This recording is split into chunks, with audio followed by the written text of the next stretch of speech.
2020 March மாசம் உலகமே பயத்துல நடைக்கிட்டு இருந்த நேரம். கொரோனா வைரஸ் சீனால ஆரம்பிச்சு இத்தாலி, அமெரிக்கா, ஸ்பெயின் பரவிட்டு இருந்த நேரத்துல இந்தியால புலம்பெயர் தொழிலாளிகள் 100-200 கிலோமீட்டர் குழந்தைகளை தூக்கிக்கிட்டு நடந்து சொந்த ஊருக்கு போனாங்க. வழியில சிலர் இறந்துட்டாங்க, பசியால வாடுனாங்க. அந்த நேரத்துல தான் மார்ச் 27, 2020 பிரதமர் மோடி ஒரு அறிவிப்பை வெளியிட்டாரு. PM cares fund, prime minister citizen assistance and relief in emergency situation fund. மக்களை காப்பாத்துறதுக்கு, கொரோனாவை எதிர்த்து போராடுறதுக்கு இந்த நிதியம்னு சொன்னாரு. அந்த நேரத்துல நாடே ஒரு இக்கட்டான சூழ்நிலையில இருந்துச்சு. மக்களுக்கு உதவி பண்ணணும்னு எல்லாரும் நினைச்சாங்க. அதனால காசு குவிய ஆரம்பிச்சது. ஒரே வாரத்துல 6500 கோடி ரூபாய் வந்துச்சு. நடிகர்கள், நடிகைகள், கிரிக்கெட் வீரர்கள், பெரிய தொழிலதிபர்கள், IT கம்பெனிகள், PSU நிறுவனங்கள், சாதாரண மக்கள் கூட எல்லாரும் கொடுத்தாங்க. பின்னாடி 10,000 கோடி ரூபாய் வரைக்கும் குவிஞ்சிருக்கும்னு செய்திகள் வர ஆரம்பிச்சது. ஆனா ஒரு கேள்வி இருந்துச்சு. 1948 இருந்தே prime minister's national relief fund இருக்கே, அப்ப ஏன் இந்த புதுசா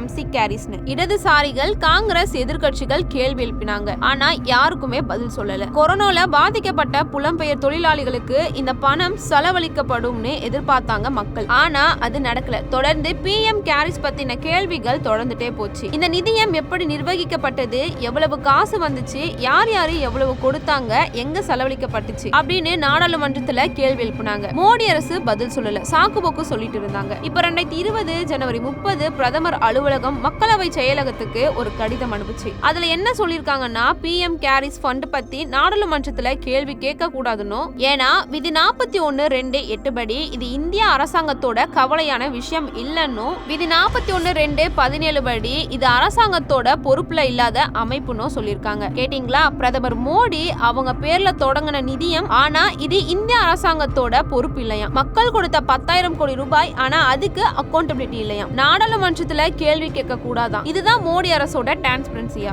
மக்கள் நம்பிக்கையோட கொடுத்த பணம், ஆனா அதுக்கு கணக்கு காட்ட யாருக்கும் பொறுப்பு இல்லையா. பசியால வாடிய தொழிலாளிகளுக்கு உதவும் இல்ல, கணக்கு காட்டவும் இல்ல, கேள்வி கேட்கவும் விடல. மக்களோட பணம் மக்களுக்கே கணக்கு காட்ட மறுக்கிற அரசு. நீங்களே முடிவு பண்ணுங்க.